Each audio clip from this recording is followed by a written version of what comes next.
Likkutei Sichos, Chelik Chav Gimel, Volume 23, the third Sicha for Parshas Ba'aloischa. This Sicha will discuss the topic of Nevuah, prophecy, and what, according to the opinion of the Rambam, needs to be the fundamental belief or an awareness of each and every Jew on this matter as a fundamental part of our faith as a Jew. Something to familiarize ourselves with before we get into it. Number one, why this topic? Because towards the end of the Parsha, we have the discussion of Nevuah in general, about prophecy, and the 70 prophets and so on, and then in particular, the exclusivity, the greatness of Moshe Rabbeinu's Nevuah, and the fact that he was Anav Mikol HaAdam, that he was most humble from all people to ever live. To familiarize ourselves better and to have a better appreciation as we flow through this Sicha. So first of all, the Rambam, in his Pirush HaMishnayos, that's the commentary to Mishnah, on Maseches Sanhedrin, Tractate Sanhedrin, Perek Chelek, which is the 10th chapter, he has a whole long discussion about the principles of faith that every Jew has to believe in, what really is the fundamentals of Judaism, and he breaks it down basically into a list of 13, and thus the 13 principles of faith. Now, there's another book that also discusses this, a very famous one. It's called Sefer HaIkrim, or Ikarim. Now, Ikar means fundamental. Again, the book of the fundamentals. In this book, which was written by Rabbi Yosef Albo and was printed in about 1480, in this book, he actually contests some of his predecessors and their list of fundamentals, their list of principles of faith, and he has a different approach, as we'll see in the Sicha. So let's go into the Sicha. The Rambam, in Hilchos Yesodei HaTorah, which is the laws of the fundamentals of the Torah. This is in the beginning of his monumental work, the Mishnah Torah, which is a Sefer Halachis, which is a book of halachis, how every Jew is supposed to conduct their lives, and spans and covers all laws of the Torah. So in the beginning of chapter 7, where he introduces the basic principles, the basic fundamentals that a Jew needs to follow and believe in, he says as follows: from the fundamentals of our faith is to know that Hashem conveys prophecy to people, to human beings. And this prophecy is bestowed only on somebody that's a very wise sage, somebody that's strong in their character traits, never overcome by his natural inclinations, by his Yetzer Hara, ever, and that rather he exhibits a strong mental capacity to control his instincts, his Yetzer Hara. This is basically how the Rambam describes what are the criterion for a prophet, for one to be a prophet. And notice that he says this is mi Yesodei Hadas, this is from the fundamentals of our faith. Afterwards, he goes on describing the individual prophet, what he needs to do or she needs to do in order to actually prophesize. Now, the commentaries ask the obvious question. When you look into sources, which obviously the Rambam didn't make this up, it comes from somewhere, you go to Maseches Nedarim, Tractate Nedarim in the Talmud, on page 38a, which discusses the criterion for Nevius, for prophecy. And over there it says as follows, that HaKadosh Baruch Hu rests his Shechina only, exclusively on somebody who is a Gibor, who is mighty, rich, wise, humble. And it says over there that all of them we actually learn out from Moshe, because Moshe Rabbeinu had all these qualities.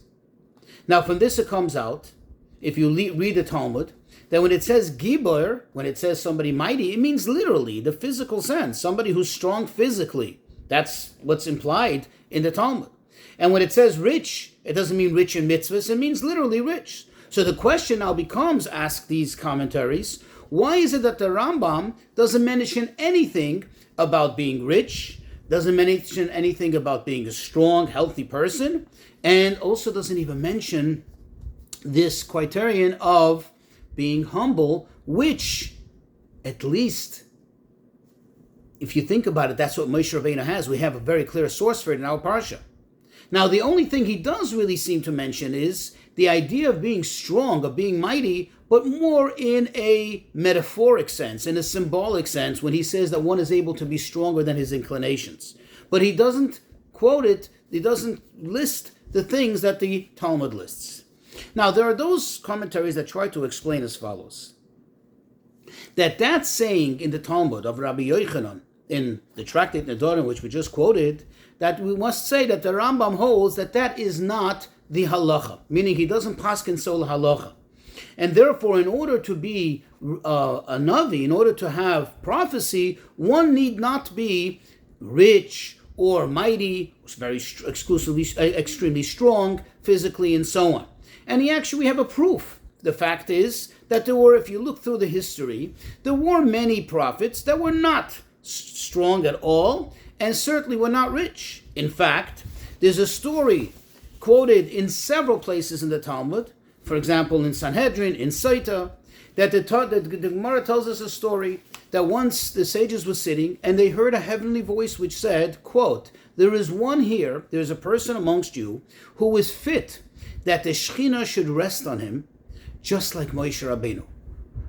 However, the generation, meaning the people, are not worthy of it, they're not merititious enough, and therefore it's not so." And it says in the Talmud that they all, quote, look towards, they all put their eyes, literally, on Hillel Hazaken, the famous Hillel. Now, we all know that Hillel was actually famous for the fact that he was extremely poor. In fact, the story how he became a student of Shmai and Italian, and so on and so forth, he was extremely poor. And therefore, you can prove from this that the halacha obviously stands that you don't have to be rich in order to be a prophet, because here it said, the heavenly voice said that he potentially is a prophet.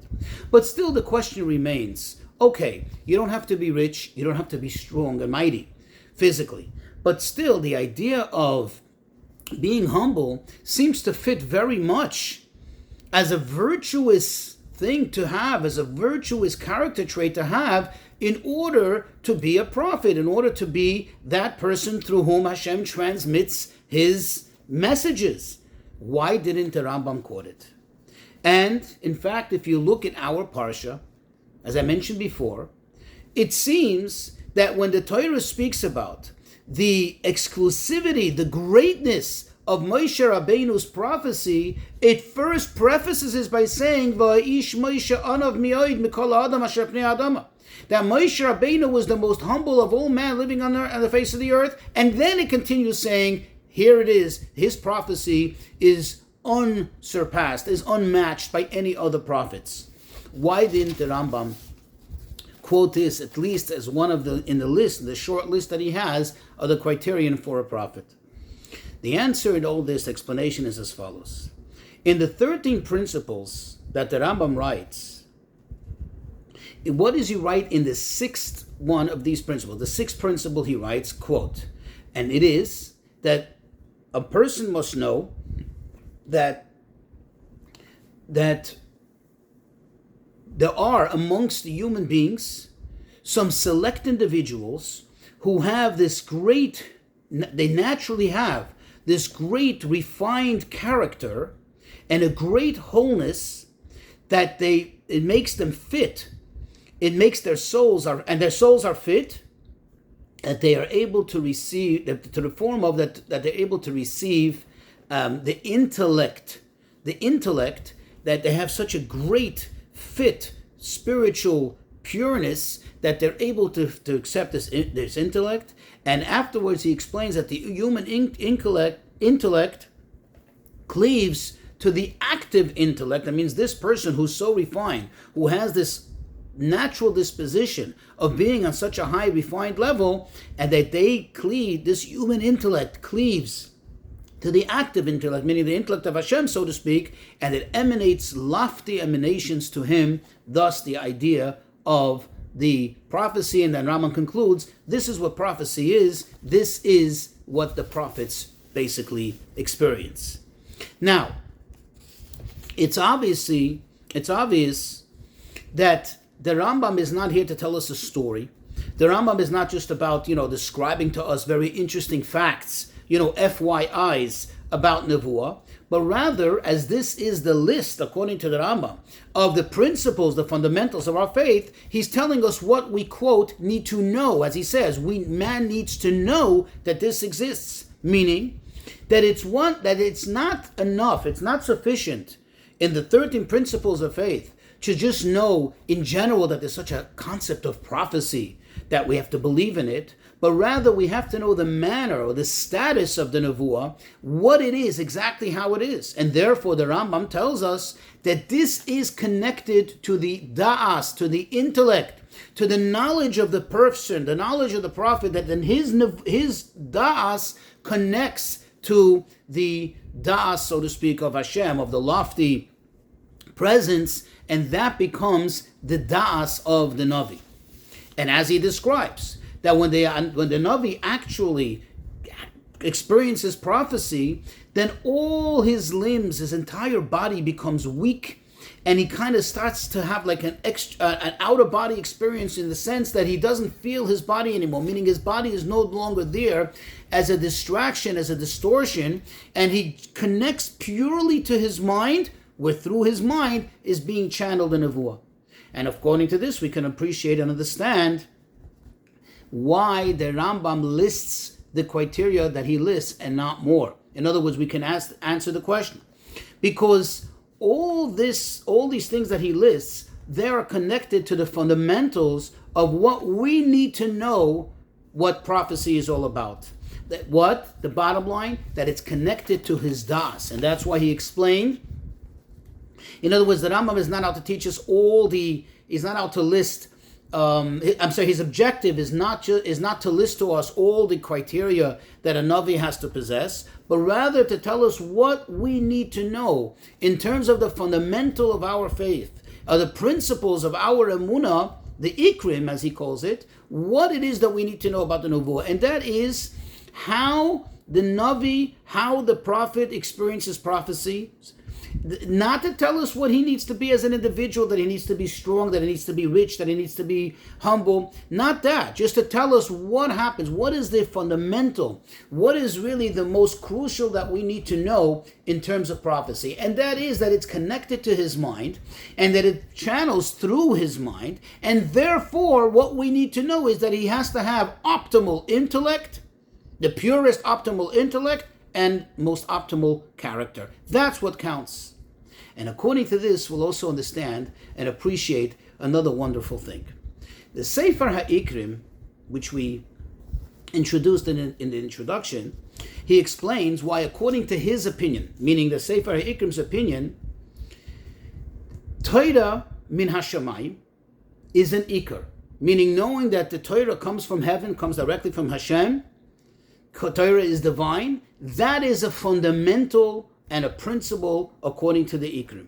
However, the concept of Nevuah, says the Sefer HaIkrim, the idea that there is prophecy, that's only like a subcategory of this principle. And he explains, because he says the Nevuah, prophecy, is not in order for people to know new things or to get some kind of messages or see some kind of wondrous things happen. That's not what it's about. Rather, he explains, since the whole objective, the whole purpose of prophecy is in order that there should be a direct message from Hashem to mankind, which is basically Torah min hashamayim. It's in order to convey to them messages regarding what they need to do, how they need to do it, teach them, enlighten them. That's the sum total, that's Torah. And therefore, according to the Ikrim, he argues with the Rambam, and he says it shouldn't be in separate categories, but rather it's all one category. There's the idea of believing that Torah is from heaven. I'm just repeating, Torah is from heaven. And as part of that, as a subcategory of that, there is the idea of prophecy, which is one of the means through which Hashem channels Torah from heaven. So according to this, we need to understand. The Rambam himself also seems to agree with this idea. The Rambam says that when the Torah says, quote, Navi mikerev Navi akim lahem mikerev achecha kamoicha, that when Hashem said to Moshe, I will establish a Navi, a prophet for them from amongst their brethren. And says the Rambam, what does this mean? What is the purpose? Says the Rambam, this is not in order to introduce some kind of new laws or a new religion, or anything new. Rather, it is to come and to command them, to enhance them on the words of Torah, and to warn them that they should not chas v'sholom transgress. In other words, the Rambam also seems to agree with the notion of the Sefer HaIkrim, that the purpose, the goal, the objective of Nevuah is in order to enhance the people's knowledge and awareness, and therefore fulfillment of Torah. So why is it that the Rambam himself, who obviously holds that all the 13 principles are, as they're called, principles, each one is another principle. True, they're all equally principles of the Torah. However, the fact that the Rambam lists them in a certain order is telling that according to the Rambam, there is obviously a more important principle, or there's a principle that has the absolute priority, and then there is something that comes after it. And of course, according to this, the question is, according to the Rambam's own words that we just quoted, in which he seems to agree with the Sefer HaIkrim, why is it that the Ikar, that the principle regarding Nevuah, which we have been discussing in the Sicha, is principle number 6.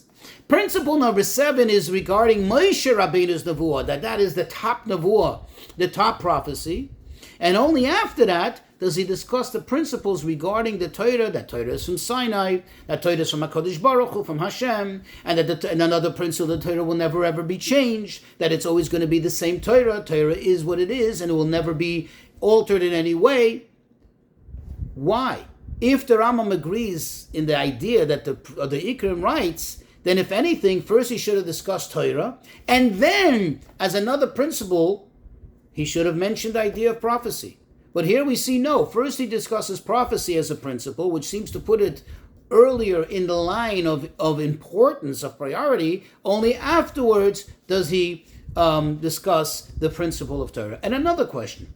Why, going back to the Sefer of Mishnah Torah, which is a book of laws, right? Where the Rambam is telling us how a Jew has to live his life according to Torah, according to halacha. Why is it important to know, as a halacha in Hilchas Yesod HaTorah, that Hashem gives nevuah to a person? This is from the principles of faith, quote unquote, in the words of the Rambam. Why wouldn't it suffice to just say, we are obligated by Jewish law to listen to the Navi? That's it. Why is it important to say, why is he saying that according to Jewish law, we're obligated to know, to be aware that God gives prophecy to the person, and then mention the fact that we have to listen to and follow the Navi's words? According to what we explained before, when we explained what is really the principle according to the Rambam, what we really need to believe in when it comes to prophecy, we have the answer. The answer is as follows. The revelation of prophecy to the prophets is in a manner that the prophet becomes connected and united with the word of Hashem. Remember we said about the mind, about his das being connected, so to speak, to the lofty das of Hashem. And thus it communicates through his intellect, it communicates through his mind, and from there he has the awareness of the nevuah. And like the Rambam says, in his own words, that the word of Hashem becomes absorbed literally in their intellect, in their appreciation. They see it in a vision of emunah, like in their imagination, in their mind, and then it transmits to their thoughts and then to their speech. And as this is explained and stressed in the Rambam, and also explained in Kabbalah and Chassidus. So we have a better appreciation why, and in fact, says the Rebbe, interesting thing, if you want to really break it down, Nevuah has 3 aspects to it. Prophecy has 3 aspects. There's number 1, there's the aspect, as we said, the Torah, as we just quoted before, that the purpose of the Hashem says through Moshe, I'm going to establish a prophet for them to teach them the words of Torah. Then there is another aspect of Nevuah, number 2, which is like a self-standing mitzvah in itself. And it becomes even one of the 613 mitzvahs, which is Elav Tishmon. Hashem says you have to follow the words of the Navi. But then there is a third aspect which according to the Rambam and according to what we explain, this is from the principles of our faith. This is a fundamental aspect of our faith, which is to know, and I'm stressing the word, to know that Hashem gives prophecy to people, of course, those who are receptacles for it, meaning that Hashem reveals himself to mankind, and that how does this happen? The person to whom Hashem reveals himself becomes connected to Hashem, becomes unified with Hashem, becomes one with Hashem through their intellect. And of course, what is the highest level of this nevuah, of this phenomena? Of course, it's the nevuah of Moshe Rabbeinu. And of course, now we can appreciate why the Rambam lists things the way he lists it, and why he lists it the way he does in the Sefer, in Hilchos Yesod HaTorah and the Sefer Mishnah Torah. You see, the Rambam brings these principles, 6 and 7, regarding prophecy in general, and in the prophecy of Moshe Rabbeinu, right after the first 5 principles in which he discusses in detail the principles of what we have to believe in. Believe in one God and believe there's no other God, and how we have to cleave to Hashem and never go away from Hashem. Now this fits in with that. This is part of that, because the idea of serving God, the idea of believing in the unity of God, fits in, and part of it is the idea of prophecy, like according to the Rambam's declaration, according to the way the Rambam explains it, according to how we explained it in this Sicha, that it's actually one and the same. That the Navi becomes unified with Hashem. We become unified, albeit in a very distant manner, when we do our mitzvahs and so on. But the Navi, who is such a refined level, as the Rambam said, he has these great qualities, he's able to become actually one with Hashem. And that's why we have to listen to him. This is another aspect of the unity of Hashem. And then, of course, we can appreciate why in Hilchos Yesod HaTorah, why in Halacha, the Rambam tells us that not only that we have to listen to the Navi, but he stresses the fact that we have to know what the Nevi'us is all about. Because knowing this is, again, a continuation of what he discussed prior to this, and that is the fundamentals of the Torah, to know about the existence of Hashem. And to know that Hashem, quote, reveals the secrets to mankind, and that it has a direct effect on the world. Where is the direct effect? That the Navi and Hashem, so to speak, become one in their minds when the Nevuah is being transmitted to him.